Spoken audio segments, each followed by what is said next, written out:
Thank you very much for the invitation and the opportunity to present this talk. So let me hopefully share the slides. I hope you can see those slides full screen. I can see them fine, yes. Okay, perfect, excellent.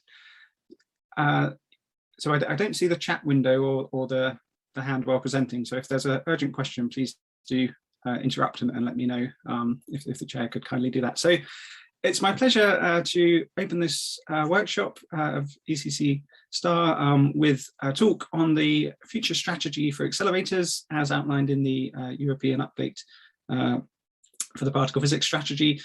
So I'm Stephen Gibson. I'm from Royal Holloway, University of London, and the Deputy Director of the John Adams Institute for Accelerator Science. So I'm afraid my background isn't as a theorist. I'm originate from actually the Atlas experiment. Was my previous history, and now I'm more into accelerators and helping to deliver the beams that we all dream of. So this session, I hope to motivate you that accelerators indeed, of course, as we all know, drive discoverers, but importantly, what will be the future technologies that will improve on our state-of-the-art method. So I'll begin with a simple motivation, and then the talk is really divided into the near future, so looking at, of course, the High Lumi LHC project that's now underway in terms of construction, and the technical capabilities that have been addressed there and are continuing to be addressed there that will be applicable at future colliders. I'll then look to the mid-future, linear colliders, of course, ILC and CLIC, and larger future circular colliders that have been outlined, the focus on FCC predominantly, and also others. And then in the further future, I'll look at some more advanced techniques, so the Muon Collider, advanced acceleration, and perhaps finish with some real dream beams.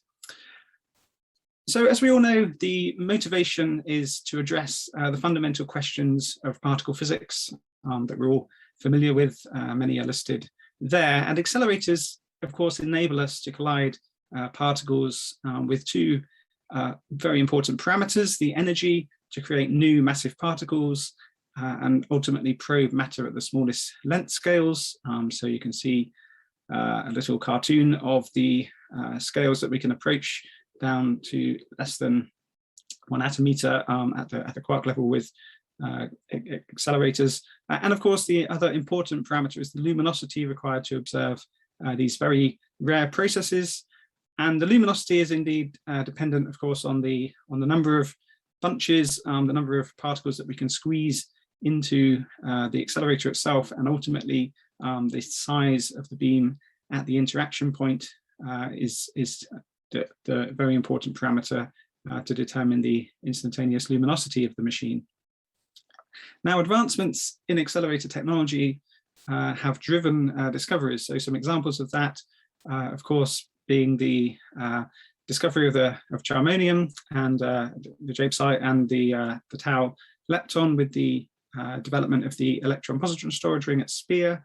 Stochastic cooling, as developed by Simon Vandermeer, and together with the Detector physicists, have led to the discovery of the WZ bosons at CERN, and the powerful superconducting coils at Tevatron, of course, brought the top quark discovery as the energy frontier was reached.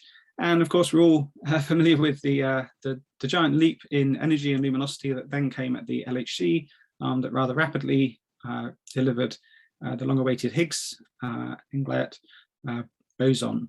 So the question now is, of course, what limits the energy reach of current machines? So a typical plot to show is this one, the so-called Livingston plot of equivalent fixed target energy, which is seen to increase by around a factor 10 every 6 or 8 years. And what typically happens is this one technology runs out of steam, another technology takes over. Recently, this trend has softened slightly. And so the real question is, what are the next generation of breakthrough technologies needed for future accelerators in order for us to reach the much higher energies? Now, the limit, of course, is our familiar friend synchrotron radiation.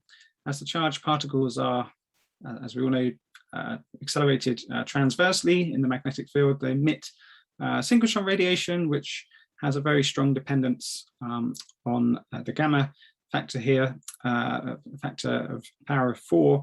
And so the mass of the particle that we accelerate is critical to the energy that can efficiently be achieved using accelerators. So the energy loss per turn must obviously be replenished by further acceleration. So there's a limit to the maximum energy that we can achieve, particularly when the particles we're accelerating have small mass, such as electrons or positrons.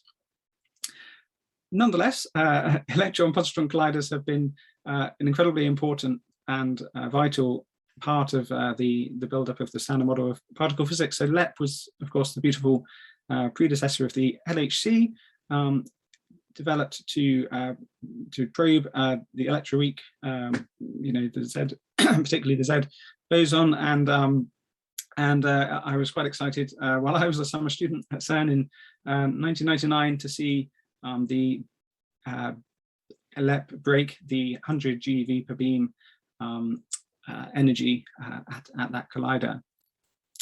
Now, how do we go beyond it for future colliders? So I think if we look at this simple expression for synchrotron energy loss per turn, there's various ways that you can attack the problem. You can increase the mass, but keep the same radius. So of course, this is what happened in going from LEP to the LHC. We replaced the electrons and positrons with protons. And of course, in the near future, we will have the high LUMI LHC projects, which uses a few other tricks to enhance the luminosity, which I'll explain shortly. The other aspect is to increase R. So by increasing the radius, you can, of course, reduce the effect of synchrotron radiation at that same energy. So this is the idea behind going to the very large 100-kilometer circumference tunnels of the FCC. And in order to keep the beams within such large radii, of course, you also want to increase the field strength. And this, for the FCC HH, hadron-hadron machine, requires very high field magnets. The other option is getting rid of synchrotron radiation altogether, effectively, by setting the radius to infinity. And this is what we have in terms of linear colliders. There, of course, you can no longer accelerate on every turn of a circular accelerator, so you have to have very high gradient acceleration. In particular, superconducting RF structures or other advanced concepts to create a very high gradient acceleration. So potentially also advanced accelerator concepts, plasma Wakefield, and other even energy recovery LINACs fall into this broad category. Another option is to switch to a higher mass of the particle that we're considering. And the key one there is, of course, the Muon Collider. Switching from electrons to muons will increase the mass significantly, which ultimately then reduces your synchrotron radiation. The challenge is then to produce and capture these intense beams of rather short-lived muons and accelerate them such that they live longer in the lab frame. So I'll come to all of those in turn, but I'd like to begin just by outlining the technology pillars that were identified in the 2020 EU strategy update. So there were, well, in principle, around 5 pillars, but I squeezed them into the 4 pillars of this lovely ECT style building that we've already seen, the wonderful villa in Trento. Essentially, we have high field magnets, including high temperature superconductors, that forms the first pillar. High gradient acceleration is really split into 2 pillars for both laser plasma acceleration and also high gradient RF structures. And then the idea to create very bright muon beams and also energy recovery LINACs. So these are the pillars on which the future strategy leans in terms of developing the roadmap for the next decade. So as was identified in the strategy, these pillars form the basis of, as I mentioned, an accelerator R&D roadmap, which has been commissioned, if you like, by CERN Council. So they've charged the LDG at CERN, the Laboratory Directors Group, to develop this roadmap. The council is expected to decide on the roadmap by the end of 2021. So there's been input, of course, from the community through different broad working groups. So people have been put in charge of each different pillar. And indeed, the latest update on that input and the progression of this roadmap was given at a meeting that I've linked to there, the symposium. And the idea, of course, is that this roadmap helps define R&D over the next decade towards, it's really the underpinning technology behind the future colliders. Of course, the other major challenge is not only technical, but political.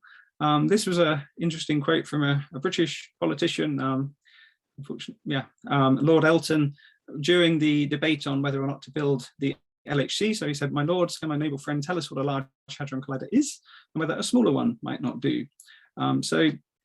Indeed, convincing the politicians is something that we all need to do, and of course convincing the public to build the next major machine. At the time, a politician was depicted in a cartoon to help persuade the politicians at the time to build the LHC, which of course was done and has been extremely successful. So I'll now move on to the next part of the talk. So looking at the near future machines, and in particular high Lumi LHC and the technologies that have been developed there that are applicable to future machines. So number one in the update of the strategy is the successful completion of the high Lumi upgrade of the machine and also the detectors. So this is really the focal point of European particle physics, and fulfilling the physics potential of the LHC and the high Lumi LHC is obviously a top priority. So the performance at current LHC has exceeded the yearly targets. You can see the increase in delivered luminosity each year. The total what luminosity achieved in run 2 was over the target. It was around 160 inverse femtobarns. So it's been very impressive. But of course, to pin down the Higgs couplings even further, we'd love to increase that luminosity by around a factor 10 in terms of the integrated luminosity. And that can be done as follows. So the plan, of course, in the short term is to increase the energy up to the nominal design energy of the LHC. So this is the latest schedule of the high Lumi LHC. Long shutdown 2 was extended slightly, of course, due to the pandemic, but run 3 proper will start next year and take place for 3 years with an extended year-end shutdown just after 2023. And then we'll move into long shutdown 3, which is the key shutdown to upgrade the accelerators and of course the general purpose experiments ahead of runs 4 and beyond, where the target is to increase the integrated luminosity by around a factor 10 compared to the run 3 target. So the question is, how is this achieved at the machine? There are various important aspects that are required to improve the accelerator. I can talk about many of those, but I think the ones that I'd like to focus on, and apologies for the slight UK focus on these slides, but I had some slides prepared for how the UK are involved in the project. So I think it's just a good example to show. So of course, in collaboration with CERN and many other institutes, the crab cavities have been developed, and so the crab cavity cryo module there is shown installed during a test at the SPS.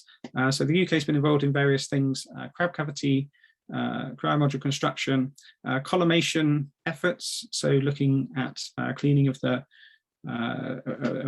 beam halo and off momentum particles, etc. And cold powering of the accelerator components, and also diagnostics. Indeed, also upgrading the injector chain of the LHC has also been vital. So this was quite a big, really one of the biggest projects in the UK in terms of accelerator science recently. So the first phase was an £8 million project, and now the second phase was announced last year, and it's a £26 million project to help upgrade the LHC, and the science minister said nice things about this. So I'd like to focus first on the LHC injector upgrade. So a couple of years ago now, Frederick Baudry, the director for accelerators and technology at the time, switched off LINAC 2, and of course that machine that served CERN so well has been replaced now by LINAC 4, which is a H-ion accelerator that goes up to 160 MeV rather than the 50 MeV of LINAC 2.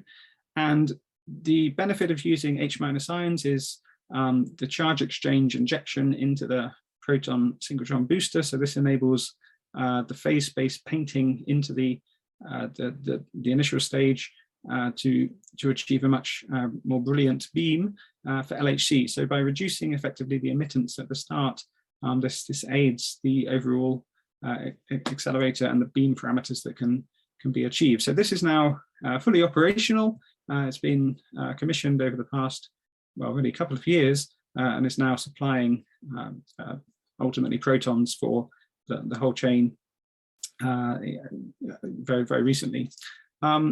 So the key thing, of course, is that in order to reach the emittance requirements for the high linear LHC bunches, that couldn't be achieved with the existing machine. You can see the parameter here over on the right-hand side for high linear LHC, but by switching to the H- accelerator and other upgrades of the injector chain, that's now been achieved. So another key technology that's required at any accelerator is the cleaning of the proton beam. So the beam is essentially an extremely hot object with a huge amount of stored energy. Even at the LHC, there's 350 megajoules of stored energy in the proton beam. That will only increase even more at the FCC HH, so it's equivalent to going from a TGV to some sort of Airbus A380. And of course, this extremely energetic beam is traveling next to a superconducting magnet, which of course you don't want to quench in any way. So even though not many particles would escape from the beam pipe, the factor is so large that even if a small fraction do, it risks quenching the superconducting magnet. So the collimation system is there to protect the machine and carefully and safely clean the primary beam halo from the circulating beam and extract it into absorbers, essentially through a multi-stage collimation system. And this system can be simulated. So we can see here a simulation in, well, it's a package called BD-SIM, beam delivery simulation, which is both a tracking and energy deposition simulation based on JOUNT4. And essentially, this is a JOUNT4 model of the entire LHC accelerator. And the interactions of the beam halo with the collimation system are then simulated, and all the downstream showers are shown. So here is a map of the energy deposition as a function of the accelerator position.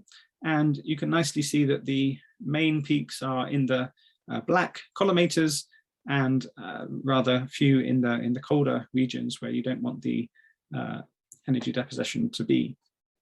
Another key technology for high linear LHC is to develop novel collimation techniques. So simply putting a block of material as the primary collimator when you have such high intensity bunches sometimes isn't really sufficient. We need better techniques to more efficiently direct the particles away from the primary beam. And so one concept is to use a bent crystal, so-called crystal collimation, where you can capture the passing halo via channeling along the crystal lattice, the gaps between the crystal lattice essentially. And if the angle is just right, you can in fact channel those particles out of the machine and safely dump them in an absorber downstream. So that's been tested over a number of years, and in fact crystal collimation is now already a part of the forthcoming Run 3 experiments and will be used for ion collimation. Another novel collimation technique that's been developed is the hollow electron lens technology. So by having a co-propagating beam of electrons, then that effectively enables you to extract the halo particles from around the beam core and safely extract them. So that's been tested at RIC and is now also a baseline technology that's being used for the high linear LHC. Other key technologies, as I mentioned, is superconducting RF. So here you can see a host of SRF, well, various different structures that have been developed for different accelerators around the world. I won't dwell on this slide, but one of the key ones for high linear LHC has been of course, the crab cavities, which are hosted in a cryo module. That were these cryo modules were built in a clean room here up at Daresbury in the UK, and that was installed recently at the SBS. So just a reminder, of course, I would say really the key technology for high linear LHC is the crabbing of the particle bunches. So at the moment, there's a collision angle between the two beams, and the bunches pass through each other at an angle. And this effectively reduces the luminosity achievable. But by rotating the bunches and allowing them to collide head-on, you can improve the overlap between the bunches and thus increase the luminosity. So here's a simulation of the nominal 23 interactions per bunch crossing at LHC, which will increase up to, well, in this simulation, 140 vertices per crossing in the high linear LHC. Of course, this creates huge headache for the detectors. I spent many years working on a pixel detector, and the idea of disentangling that many vertices in one bunch crossing is a huge challenge for the hermeticity and for the granularity requirements of the detector. But nonetheless, simulation shows that this is possible with the latest layouts and designs. But it's a way for the detectors to swallow this huge amount of data that will come in future. So indeed, what the good news is that these crab cavities have been tested already in Run 2 at the SBS accelerator. And here you can see on the lower right some diagnostics which have measured the tilt of the bunch, a very short, about 1 nanosecond long bunch that you can see has successfully been crabbed by the crab cavity in the vertical dimension. Another important technology is then beam diagnostics. So you can see already that beam diagnostics is required here to measure the crabbing, but to be able to fully characterize these circulating beams that have enormous intensity now compared to standard the standard LHC, well, it will increase around a factor 2 or 3, and this means that traditional diagnostics, and particularly invasive diagnostics, is becoming more and more out of fashion. So the thrust is to go for non-invasive techniques that allow you to still measure the important parameters of the particle bunches. So the gas jet example here allows you to measure the profile of the beam as it passes by. Indeed, also the crab rotation of the bunches using an electro-optic technique is also being developed that could be also useful for the extremely challenging sub-picosecond requirements for the FCCEE electron bunches. Indeed, another example of diagnostics has been essentially to use light or even the synchrotron radiation itself to measure the bunch length in the longitudinal direction, and also Cherenkov diffraction radiation can also help with extracting these important bunch parameters. So I won't dwell too much on this technology. I'd like to move more to the strategy, but just one more is the laser engineered surfaces. So of course, to mitigate the buildup of the electron clouds in the accelerator, a good idea has been to treat the surface walls of the accelerator with a laser which etches or creates grooves in the accelerator wall. And this has been shown to limit the buildup of the electron cloud. And so there's been actually a nice automated robot developed that will go inside the beam pipe to treat the beam streams at the High-Linear LHC. Okay, so in general, what I'm trying to convince you, I hope, is that in order to address and build future accelerators, the technologies, the underpinning technologies are absolutely vital. So there's a wide range of different technologies that I've rather quickly outlined. And indeed, this was an important point in the strategy update, that this underpinning technology basically enables the reach of high energy and high intensity colliders. And there's, of course, the call to intensify accelerator R&D and sustain it with resources. So now I'd like to move on to looking at the mid-future, and in particular a Higgs factory in the form of either linear collider and or future circular collider. So this was identified as a high priority future initiative. The highest priority next machine is an electron-positron Higgs factory as identified by the strategy. And so taking first the International Linear Collider, of course, our Japanese friends and colleagues have identified this as a potential host for the ILC. And I think the statement in the strategy is that should Japan proceed, the European particle physics community would certainly wish to collaborate on such a prestigious machine. So just a reminder of what the ILC can do. It's quite a mature, complete technology in the sense that the technology has already been developed. So for example, the XFEL at DAISY, which is a superconducting LINAC, is essentially a 20 GeV prototype of an ILC. And the nice part about an E plus E minus Higgs factory is that the energy, center of mass energy, is tunable, so you can scan through the various branching channels of the Higgs.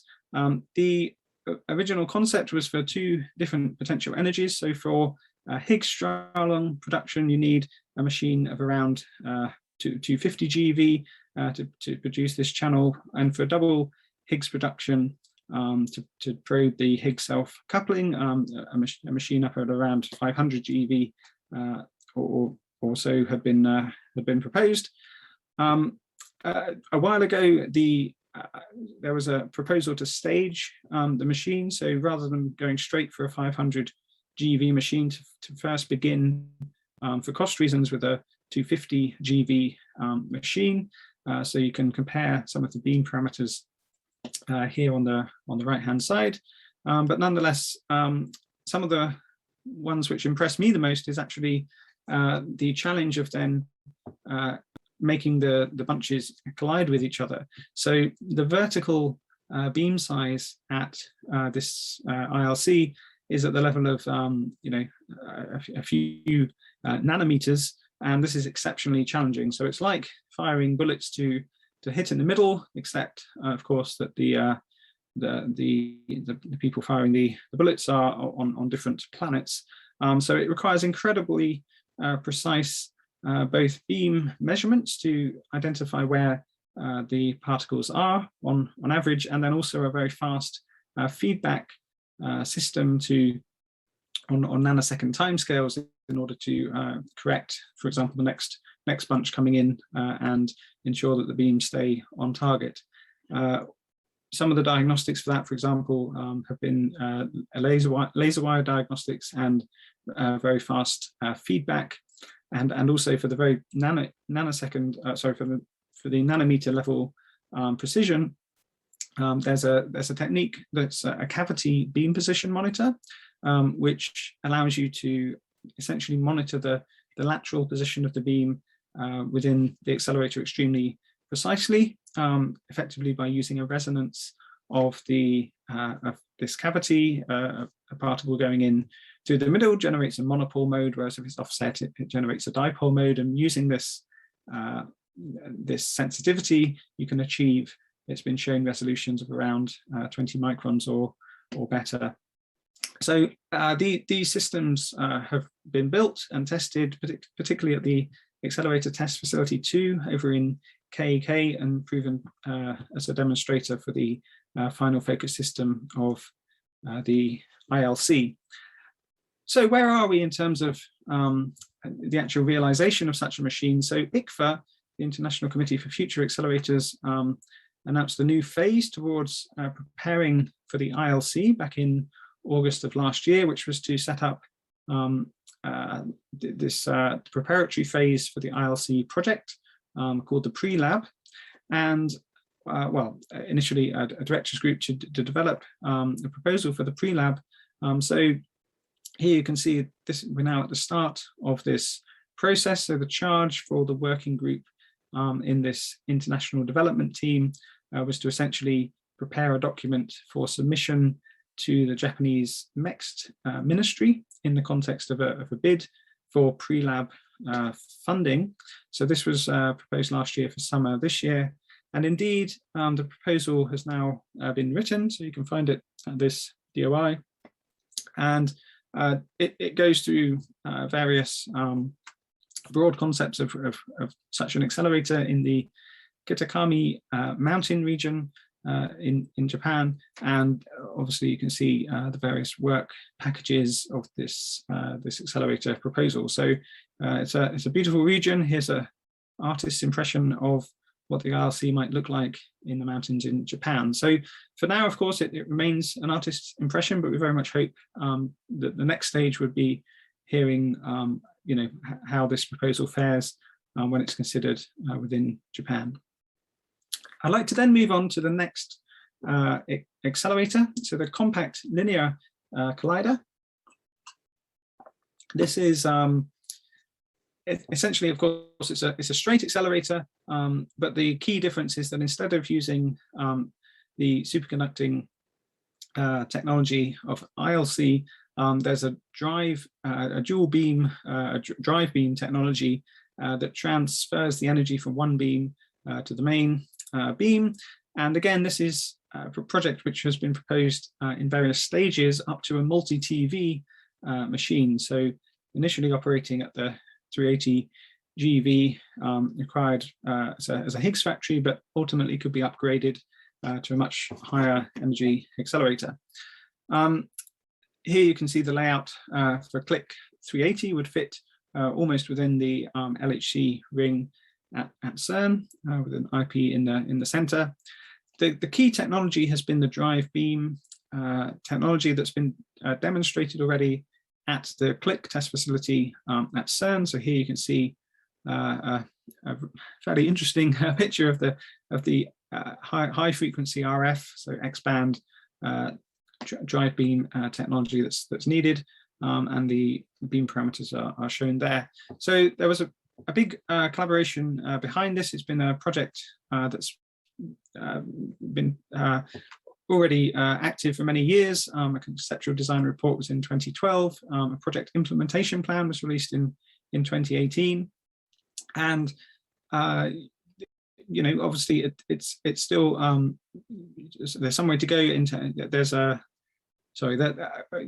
outlined requirements are obviously shown on this slide, and the future planning for what the integrated luminosity could look like is shown here.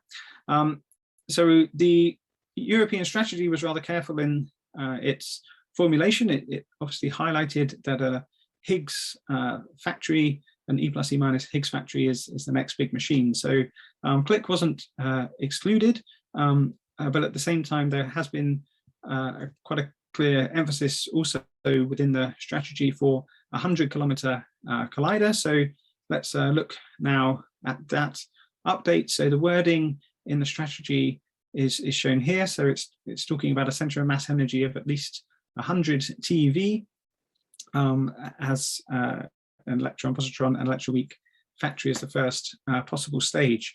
So this has helped to stimulate more efforts on the FCC. So prior to the European strategy update, there had been a Eurocircle design study for the FCC, which had progressed to some maturity.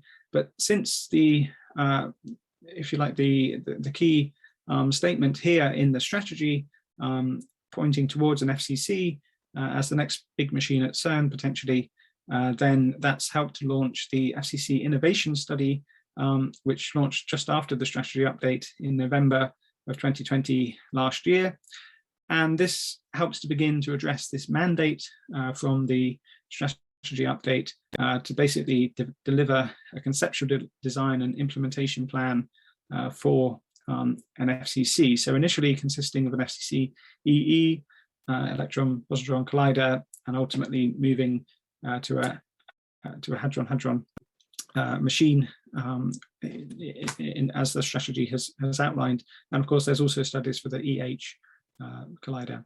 So there's been a number of collaboration weeks throughout the original design study, and most recently there was one held in July. So I linked the agenda there if you're interested to find out more.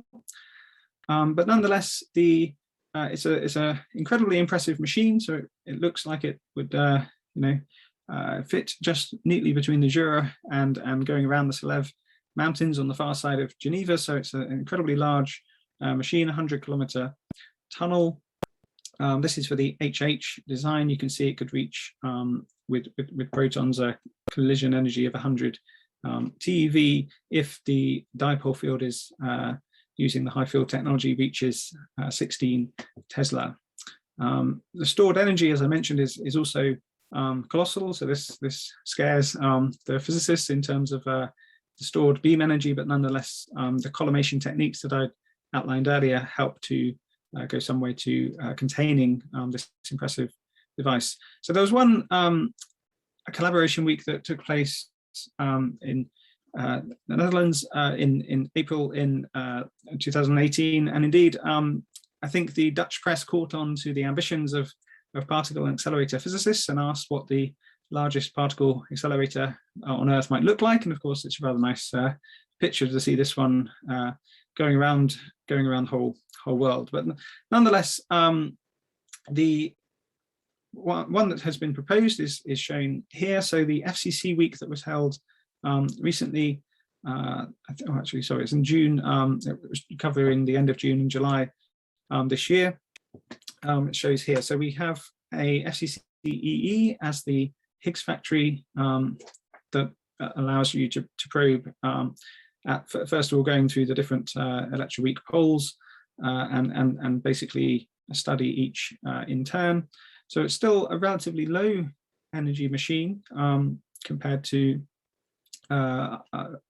others because there's still the synchrotron radiation even in such a large tunnel, but nonetheless it allows you to get to the energies required for the Higgs factory.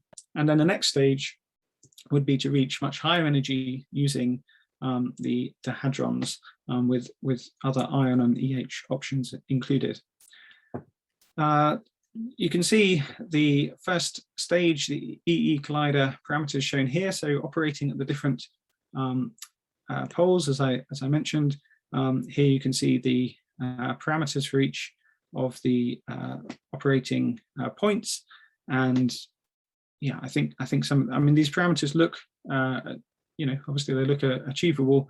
I think one of the key ones is, of course, efficiency, and the basically the luminosity that can be produced for a given wall plug power as shown on this plot. So this is a plot for various future machines, the FCC-EE, Click and ILC that we've mentioned, and of course the Muon Collider that I'll come on to discussing shortly. And you can see at the lower energies, the FCC-EE is rather efficient for the slightly lower energy holes. I think that's the aim of this plot. So for a Higgs-Stralong production, it looks to be almost a factor 10 above what ILC could produce, but of course it's limited at the higher energies by synchrotron radiation, in which case you then need to switch to a different lepton to improve your efficiency. Efficiency in the design of the klystrons is also somewhere we can make good savings. So there's been some studies of high efficiency klystron design. So these are, of course, you're aware the klystrons are the devices that provide the RF power to the accelerators to produce the acceleration. So even just an 80% efficiency improvement or an upgrade from being an efficient klystron with efficiency of 60 to 80% gives you a very large saving in terms of the electricity bill and the wasted heat. And in terms of being efficient and effectively the green credentials of any future accelerator have to take into account the energy that will be used at such a machine. So improving the efficiency of these klystrons is rather important. You can see a significant cost saving in terms of millions of Swiss francs per year if you can improve the efficiency of such devices. The operational model of the FCC-EE is depicted here. So with the with the rather impressive numbers in terms of the total luminosity that can be achieved, or would in principle be achieved for the different run times at the various stages of this machine. So the total program is a 14 to 15 years, with phase 1 focusing on the Z, W, and H holes, and then with phase 2 looking at the top production. Moving then to FCC-HH, this is of course a later stage machine. It requires the high field magnets in order to reach the very high collision energy of 100 TeV as the next discovery machine. This would obviously increase the center of mass energy and also in principle the peak luminosity that could be achieved by an order of magnitude. So it's a very impressive parameters in terms of this machine. The key technology that's the limiting factor is the availability of high field magnets that are operational and reliable over the lifetime of such an accelerator. So there has been launched a worldwide program to develop high field superconducting magnets. So niobium tin is one of the key technologies that is being investigated. So basically in the labs, the target has been already demonstrated in some models, but the key question I think is then reliability and making the transition from these different prototypes to things that can be mass produced and developed for Lhc. So of course the 16 Tesla dipole design activities are ongoing. You can see a few examples of the different magnets shown on this slide, and actually at the symposium that I mentioned earlier, there was an update on the magnet technology. So I'm not a magnet physicist, so I won't attempt to describe this in much detail, but essentially the highest field has been attained in these programs, but it's about making the fields now more and more reliable for mass production. Okay, so I would encourage you to look at the symposium slides for more details on this high field magnet technology. Okay, another important feature of the FCC has been the documentation that's come from this. So it's a huge international collaboration now with a large number of contributors. The CDR was published now a few years ago, back in pre-pandemic, 2019, and these are all accessible on the web pages. So the next step, I think, is really thinking about the feasibility of building such a machine, as was outlined in the recent FCC week by Michael Benedict, the overall responsible.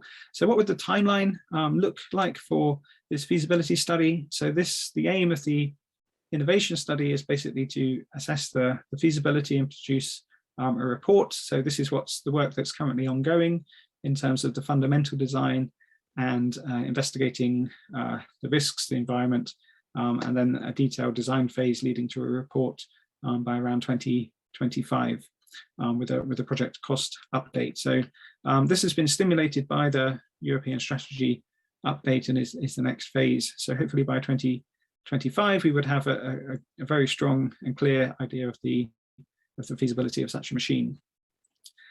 I think this slide was rather nice one, looking at possible future scenarios of future colliders on a relatively a broad timescale. So the title of the talk was related to the fast track for dream beams. So we can continue to dream for the technologies which will bring those dreams closer. But in the near term, the question is what to build and in which order to build it. So here are a few different options as to what may or may not be built, but you can see the interplay between these machines on the international stage is obviously a critical thing to consider. So it very much depends on what other nations decide to proceed with, and yeah, but you can see that certainly within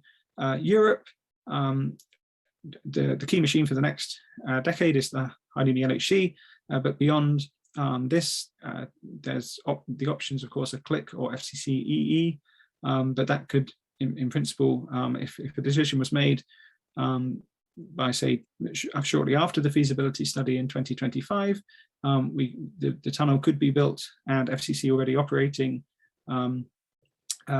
within or by the late 2030s, and then operating at the next stage by 2050. So this is the rough timescale of this kind of machine, and then FCC-HH requires further development, but that could be in the further future. It's obviously been proposed to start with the if you like, the green options that are shown here as a Higgs factory. However, there are also other options. So I would say that ILC, CLIC, and FCC-EE are all very tasty options that we would certainly be delighted with. But another, or perhaps even more interesting option is a Muon Collider. And the main advantage, as I mentioned here, is of course the ratio of the masses of the leptons that reduces the synchrotron radiation, and allows you to fit a TeV collider into a very small ring. Now, that sounds wonderful. The technical challenge is, of course, that the muon lifetime is rather short in the global scheme of things, and so we need to be able to create the muons. And what typically happens when muons are created efficiently by sending protons onto target and then allowing, of course, the pion decays to extract the muons. This creates not so much of a beam, but more of an emerging cloud of muons. So it's an extremely, has a very large divergence. And so capturing these muons and turning it into a useful beam quickly enough to then accelerate into the relativistic frame, so that the lifetime is extended, is a major technical challenge. But nonetheless, it's being addressed by now strong collaboration. But let's first look at the overall benefits of a Muon Collider. So a 4 TeV Muon Collider would fit on the former site of the Tevatron, as is depicted on the right. But as I mentioned, the key thing is to produce the muon beam and cool the very large emittance of that beam so that the short-lived muons can be captured. So beam quality, the cost of such a facility, and beam power, being able to not only produce muons but produce enough muons for a collider is key for such a machine. Another important aspect of Muon Colliders is the machine detector interface. So even after acceleration, muon beams can decay and those products interact with the machine components. And so the typical beam-induced backgrounds that might be expected at the detector, those fluxes are in principle much higher at a Muon Collider than at either a proton or certainly plus E minus machine. This is a key aspect for simulation and shielding and protection of the detector in order to reduce the beam background, which would be significant at a Muon Collider. So the basic scheme of such a Muon Collider, the so-called MAP scheme, is to have a proton source onto a target. And so after producing this high emittance beam, you then need to cool it. So there's a cooling channel that's required, and low energy acceleration, and then of course injection into an accelerator ring, and ultimately to bring those beams into collision. So you need to do all of that rather quickly by ramping the magnets as fast as possible. There's the potential also to do energy recovery. So there are various schemes, but I'd just like to focus on the cooling aspect. So there's been a rather nice demonstration. It's taken a number of years to get to this point, but there has now been proven certainly the first stage of the mice experiment, the muon ionization cooling experiment that was demonstrated over at the Rutherford Appleton Laboratory in collaboration with the US, among others. And essentially, protons on target are then cooled by interspersing, the absorbers, and then having magnets to collimate to keep the particles in helical paths and then provide further acceleration. And so this was demonstrated at the experiment. So here you can see the ratio, which basically a ratio greater than unity is observed when both the full with both the, different absorbers in place, and this is essentially, it was published in Nature and is a demonstration of muonization cooling. So at least the absorption stage, it didn't have the acceleration in this particular demonstrator, but nonetheless it's a very promising first step towards muon cooling. I'll come on to talk more about the muon collaborations shorter, but another key alternative scheme, so rather than producing the muons by sending protons onto a target, it's also possible to produce muons from positrons hitting a thin target, which then collides and produces a muon pair, and then the muon pair can then be captured. And the key point here is that the muons that are generated in this method actually have very small emittance and very small, well, relatively small energy spread. And so therefore, there's no need for the cooling technique that's required in the alternative MAPS design. The downside, of course, is that the production cross-section for this process is quite a bit smaller than it would be for protons on target, but nonetheless, it's a very interesting concept. I think it's quite a hot topic in INFN and has been developed conceptually. So the latter stages then look rather similar beyond the MAPS acceleration, but that initial concept of producing muons just above threshold is a rather nice one that's now being further developed. Another concept which is even more recent has been essentially to use a very high energy light beam to collide with an electron machine. So effectively an X-ray FEL is used as the basis to produce muons from that interaction between the electron and the gamma. This gives you a muon plus minus pair. And this is still a relatively early concept, but nonetheless, it's also rather a promising one in terms of creating the source for a muon accumulator ring. So again, there's more details on this concept in the symposium and this paper by Camilla and others. So what I would say about the Muon Colliders is that the collaboration is now coalescing and growing, particularly as in response to what was outlined as a key technology for future accelerators in the European strategy.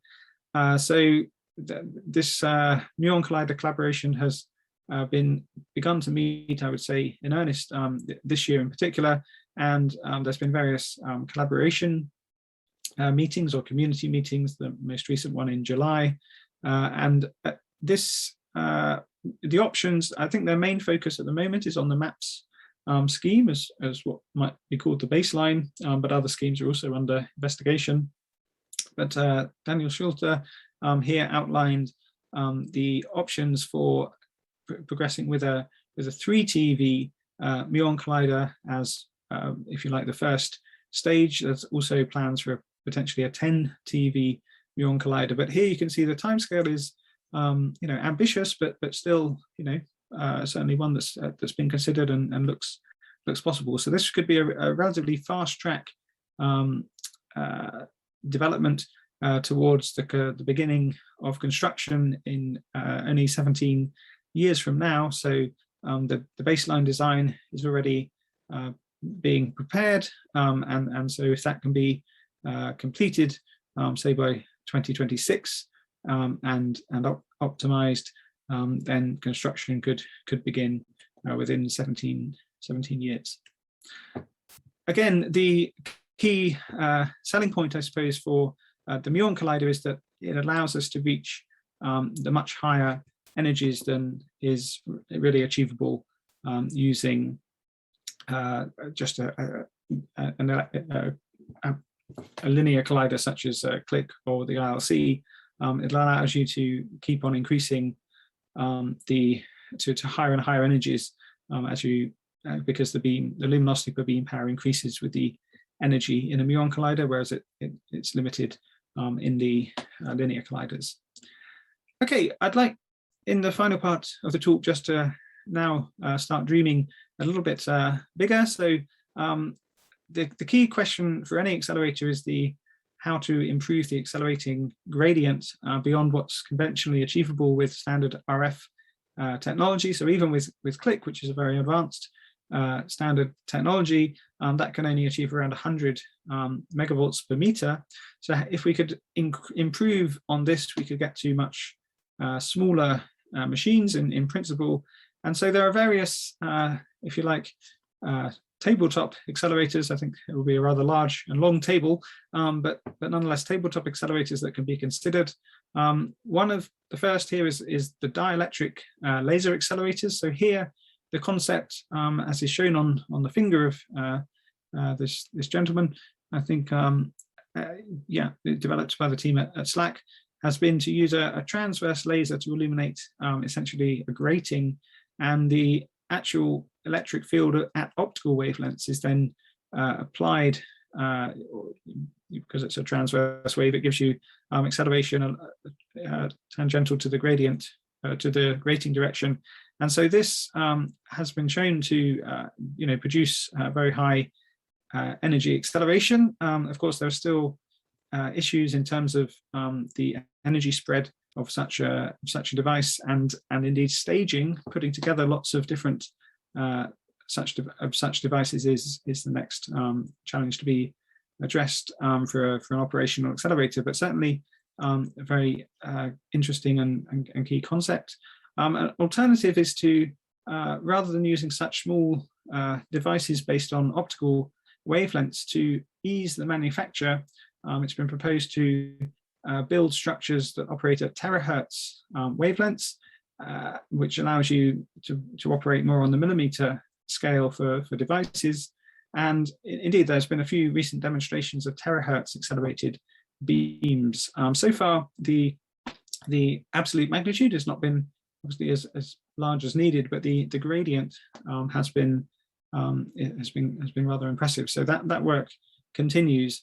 And then a very promising area is, of course, laser plasma Wakefield acceleration, in which a laser pulse is fired into a very hot plasma, which generates a wake field of the plasma, and in this case, a self-injected electrons then accelerate behind the propagating laser pulse in a cavity or bubble that obviously then ride this plasma density wave and allow you to accelerate to high energies. A rather nice method has been also to inject a pulse train of laser pulses, so a train of laser pulses that then increases the amplitude of the plasma wave, and this again allows you to reach very high gradients with effectively an easier to produce laser configuration. And of course, we're aware also of the Awake experiment at CERN. So this is, instead of using a laser to drive the plasma wake field, using an actual particle beam. So in this case, a proton beam from the SPS was driven into, I think it was a rubidium target, and that generates a wake field in the wake of this this short pulse that then generates the acceleration as is shown. So this was demonstrated in run 2, and there's a further experiments planned in Awake 2 that will be in operation in run 3. So this showed already the successful acceleration of around 15 MeV injected electrons up to 0.8 GeV, but the idea is to go much higher. So although I think what I would say is that although the technologies in terms of advanced acceleration still seem relatively low compared to the beam energies that we of course require in future, they're on a development curve, much like a Livingston plot, and they are catching up. So I think the point is to watch this space, because it could well be that if not the next machine, certainly the next machine could well be driven by some of these very advanced techniques. So yeah, let's consider this.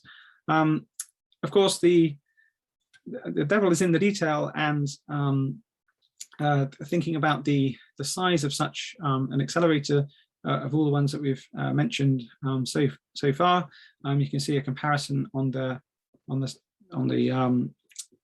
scale of such accelerators. So here you can see a plasma linear collider could really be, perhaps just a few kilometers in size compared to some of the very large machines which have been proposed.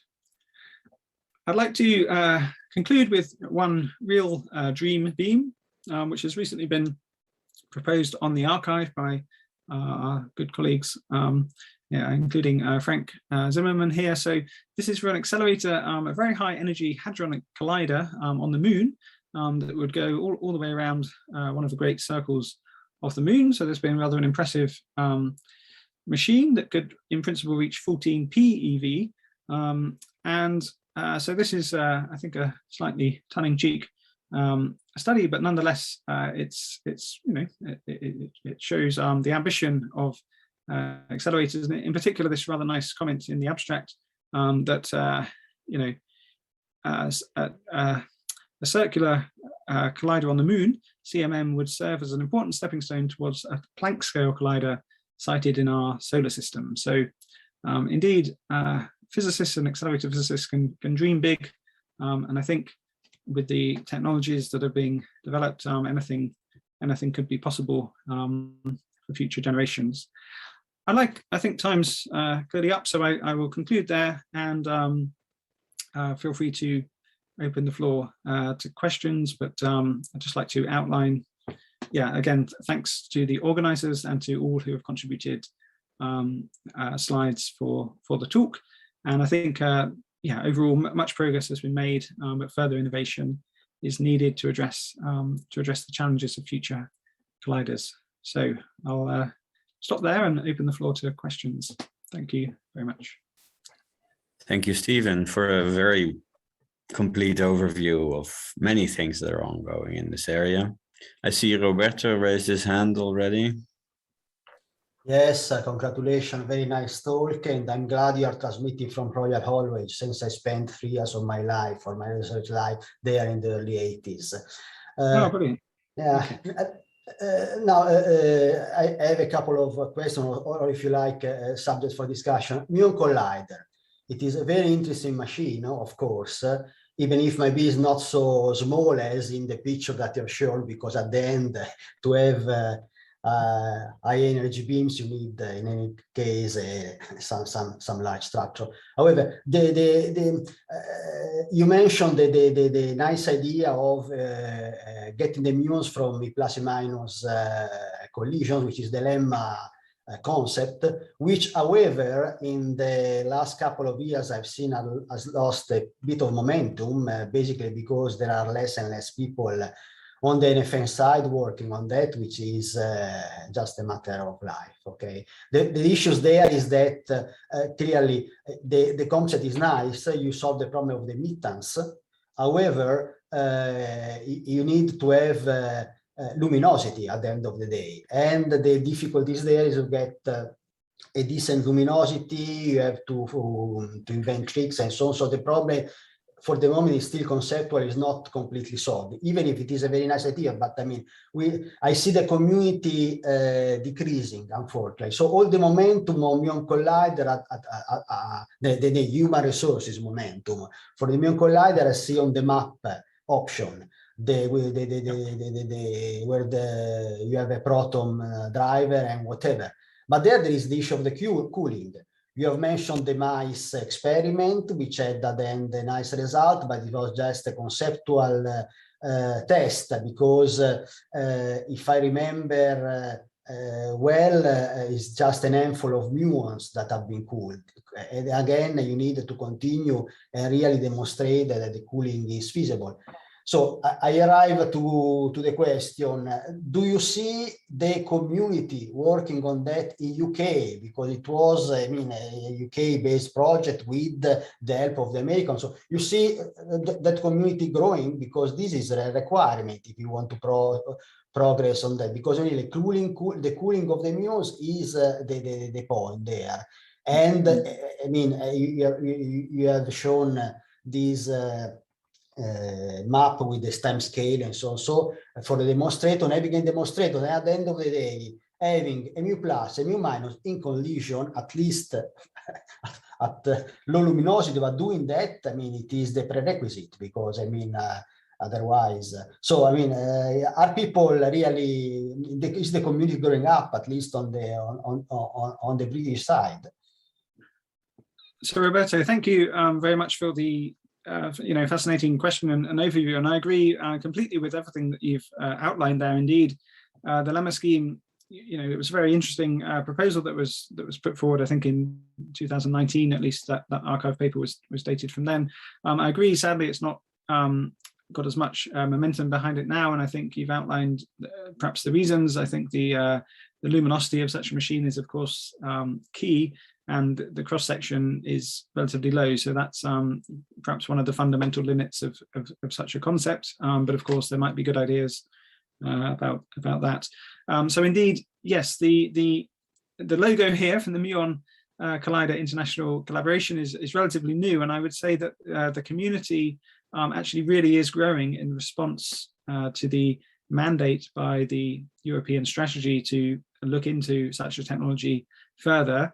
And as I mentioned, their baseline design is indeed for the MAPS technology. I think one of the first aspects, of course, is to build a demonstrator of such a technology, particularly for the full 60 cooling that's required. You're right, of course. MICE, although it was very good in what was achieved, ultimately wasn't funded to do the full demonstration that was originally envisaged from that collaboration. So, but I think that the community is now growing. So what started perhaps originally, the Muon Collider, I guess, formed probably more over in the US, and the community over there was perhaps something to be built, perhaps as a successor to the Tevatron, along with it actually came from the UK. Sort of, there was a neutrino factory effort in the early 2000s, I seem to remember, where this coalesced into looking at things like the mice experiment. I would say the community, it perhaps shrank a little bit in recent years, but since this mandate, I think there's been a renewed energy amongst those interested, and there are now regular meetings of the Accelerator community. I know that my group's been approached to help with the Muon cooling design, for example, just in terms of the simulation effort. So I think it's Chris Rogers who's helping to lead that design. Of course, there's Ken Long at Imperial, who's looking also at the New Storm project as a potential parallel effort on such a device over at CERN. So I think the community is growing. So I think there's a positive energy, shall we say, that's coming out, and it's focused on certainly, and it's being coordinated, I think, from Daniel Schulter at CERN, but with input from all the different nations. I think there has been, I believe, an input from this Muon community to the Accelerator roadmap that will now be considered in the coming months by LDG and CERN Council. So I think that's the formal process. But yeah, I hope that answers your question. I don't know. Okay, thanks. Okay, thank you. Okay, any questions to Stephen? Just raise your hand, or you can even speak up, because it's a small enough crowd at the moment. If there's no urgent question, I would like to provoke some discussion. I liked how you started off with this Livingston plot, right? It's history, but it might give us a taste of what happens in this field, and might extrapolate into the future. Now, some of that progress was scaling, right? The first colliders were smaller than the ones we have now, but a lot of the progress is innovation. And you mentioned that when we run out of gradient on these plots in one technology, we've been fortunate enough that something else came along and took over. So my diagnosis of the field would be that the next generation of colliders must, of course, be built with technology we've known well enough, we've seen mature, we've commissioned even already. But probably the next generation of colliders must be built with something new. Now, it's encouraging to see all the progress in advanced accelerating strategies. There are many new ideas, but for a non-expert, it remains a bit unclear which is the winning horse, right? Do we even know that yet?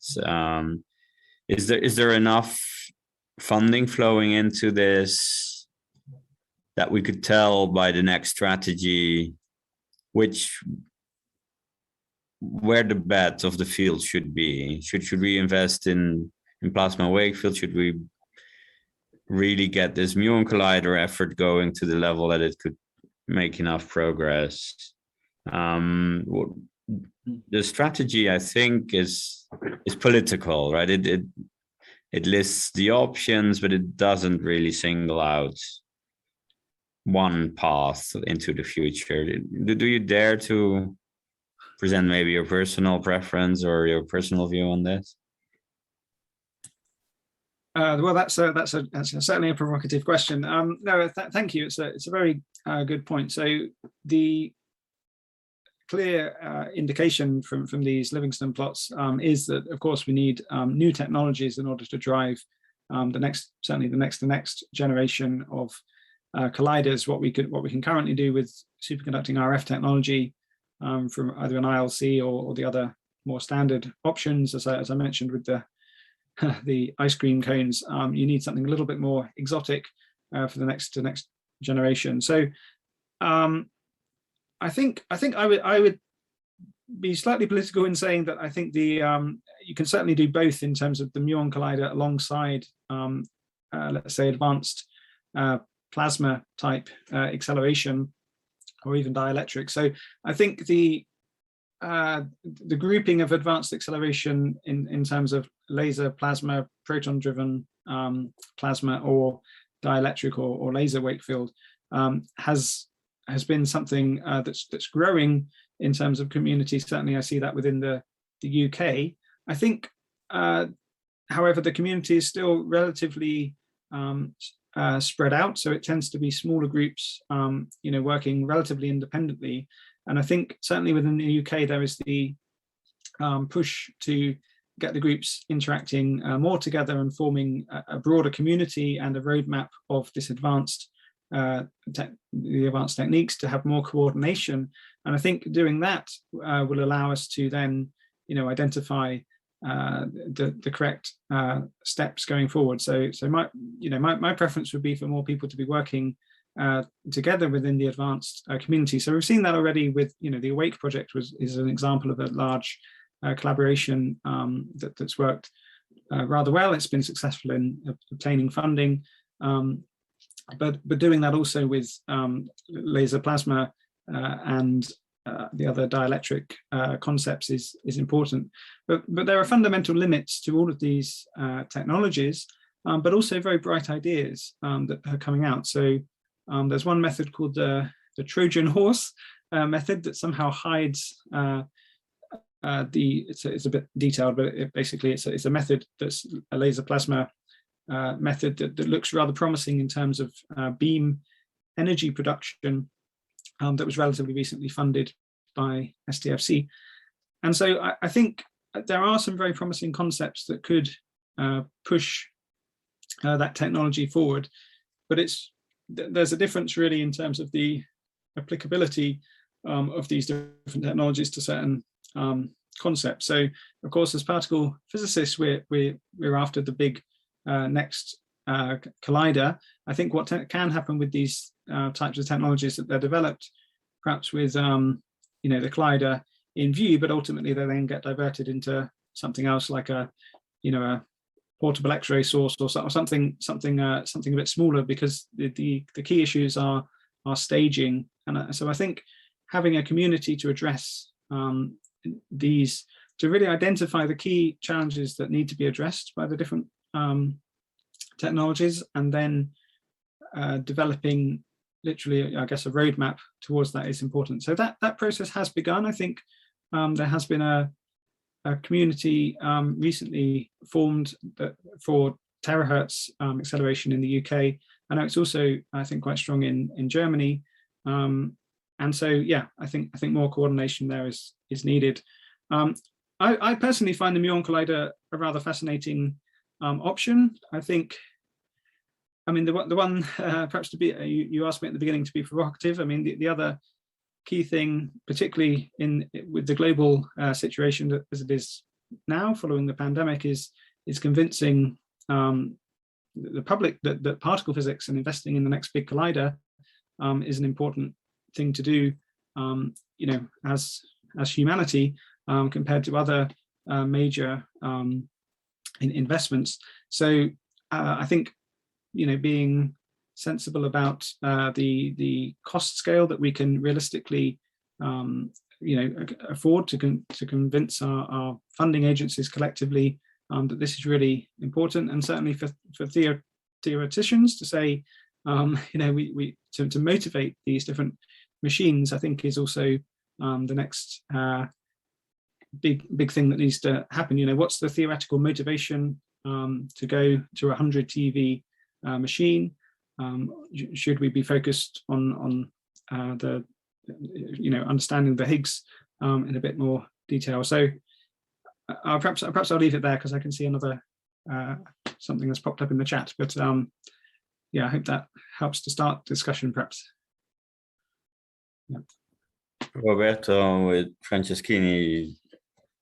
Yeah, thanks, Stephen, for that answer. I think it's very important that we get everything right, both the motivation, but also the accelerator technology. I think it is vital if we're going to continue this quest that has been ongoing for nearly a century already. We do need, I think, to invest in advanced accelerator technologies. And for many of us, it's just not clear what is the right choice. And maybe tomorrow a new paper appears that has the right answer to all this. We'll see. I think it's very important that we push this frontier. Roberto Franceschini, you were hoping to ask something. Yes, can you hear me? Yes. Okay. I just wrote it in the chat just while you were talking, but you were discussing what is the next to next machine, and apparently everybody agrees that Muon Collider goes in that box, and I think I agree as well. However, at that point, the question came to mind. What is the status that is required for these high field magnets that are necessary to give a meaning to the FCC-HH? When we discussed this, I think it was 2025 in your slides, this plan to have a feasibility study completed for FCC. What degree of firmness, if you want, on the conclusion the magnets are feasible is required by 2025? Is it something already discussed or known, or it's best effort, let's say, by that day? I mean, I think the mandate from the current strategy has been. Sorry, thank you for the excellent question. Sorry, I should start always with that, of course. So the mandate has been to develop this feasibility study and to launch these questions into basically developing the conceptual design report for the FCC EE on this kind of timescale. I think this is really I think I have to agree, it's kind of a best effort situation. So I think probably the reason for aiming for 2025 is, of course, to be used as input to the next European strategy update. So I think we have this natural rhythm to assess the feasibility of these different machines on the timescale of the next strategy update. So of course the target, I think, will be to push to show that such high field magnets are possible on that timescale. But of course it depends very much on the funding of such developments. I mean, it's clearly a challenge, right? I mean, you see that with the 16 with the high field magnets for the LHC that were not able to be installed as soon as was hoped. I mean, that was a delay because of concerns over reliability and production of these high field magnets. And of course, for the high NUMI LHC, it's important that gets fixed on the timescale of LS3. And so I think if not in 2025, I mean, it should hopefully be there in time for the high NUMI LHC as an important part of that project. And so one would then therefore hope that on that similar timescale we would have the answer that we would need. So I would tentatively say it is critical, but of course it's a work in progress. So we have to see how our colleagues in the magnet field sorry for the pun, can continue. So yeah, don't know, others may have other comments on that one. Yeah, I guess the strategy doesn't define the criteria for declaring the FCC feasible, or the Muon Collider is now studying whether it's possible to build such a machine. And I think we'll see when all the results are in, how it all adds up, right? It's very hard to define a set of acceptance criteria for the project to go ahead, of course, but yeah. Okay. Is there one more question? We're nominally 10 minutes into our lunch break, but I think it's been very interesting. So.